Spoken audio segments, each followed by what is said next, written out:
A Bug from Hell, Chapter 1. The infestation begins. In the small, peaceful town of Ravenswood, something sinister was brewing beneath the surface. Unbeknownst to its residents, a malevolent force was about to unleash chaos upon them. It all started innocently enough when a new family moved into the old abandoned mansion on the outskirts of town. The Lawson family consisted of John, a renowned entomologist, his wife Sarah, and their teenage daughter, Emily. John's fascination with insects had led him to acquire a vast collection of specimens throughout his career, but one particular specimen had caught his attention. It was a rare and mysterious bug known as the crawler, rumored to possess supernatural abilities. Unbeknownst to John, the crawler was more than just an ordinary insect. It had been trapped in an ancient artifact, a relic of dark magic.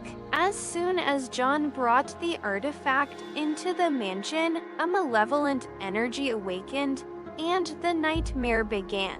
Chapter 2. The first signs. Strange occurrences began to plague the Lawson family. Unexplained whispers echoed through the empty hallways at night, and shadows seemed to move independently. Emily, a sensitive teenager, started having vivid nightmares about grotesque creatures and a voice whispering dreadful things in her ear. Meanwhile, in the town of Ravenswood, the residents noticed an increase in bizarre insect activity. Beetles with unusual markings roamed the streets, and spiders grew to abnormal sizes, instilling fear in the hearts of the townsfolk. Chapter 3. Unleashing Hell. As the days passed, the evil within the Lawson mansion grew stronger. The crawler's influence began to extend beyond the confines of the artifact, infecting the surrounding area. It communicated with other insects, commanding them to terrorize the town and its inhabitants.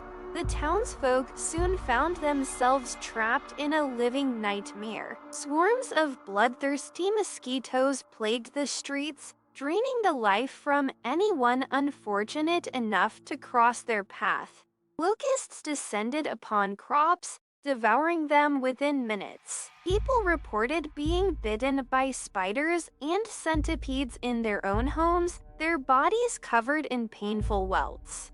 Chapter 4. Descent into Madness. The once peaceful town descended into chaos. Panic and paranoia gripped the residents, who barricaded themselves in their homes, hoping to find safety. But the bugs were relentless, their numbers growing exponentially with each passing day.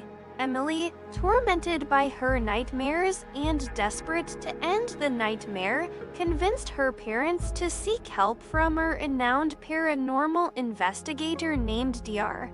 Vanessa Marshall. Driven by her own personal demons, Dr. Marshall arrived in Ravenswood with a sense of purpose. Chapter 5. The Final Stand. Emily, John, Sarah, and Dr. Marshall joined forces to unravel the mystery behind the crawler and put an end to the infestation. Armed with knowledge from ancient texts and guided by the voices of the town's elders, they delved deep into the darkness that had consumed Ravenswood. Their journey took them through treacherous tunnels beneath the mansion, where they encountered nightmarish creatures born from the darkest corners of human imagination. The crawler, sensing their presence, unleashed its full wrath upon the group, determined to protect its newfound power. In a climactic battle, the group managed to destroy the relic and banish the crawler back to its hellish realm. As the artifact shattered, a wave of energy swept through the town, dispelling the malevolent force that had plagued Ravenswood. Chapter 6. The Aftermath. With the crawler defeated, peace returned to Ravenswood. The bugs reverted to their normal behavior, and the townsfolk slowly began to rebuild their lives. Emily, John, Sarah, and Dr. Marshall became local heroes, their bravery celebrated throughout the town. However, the scars left by the ordeal would forever remain etched in their memories. They had witnessed true horror, and they knew that the world held darker secrets than most people could fathom. As for the crawler, its evil influence may have been temporarily vanquished, but legends whispered that it would forever haunt the nightmares of those who dared to recall its name.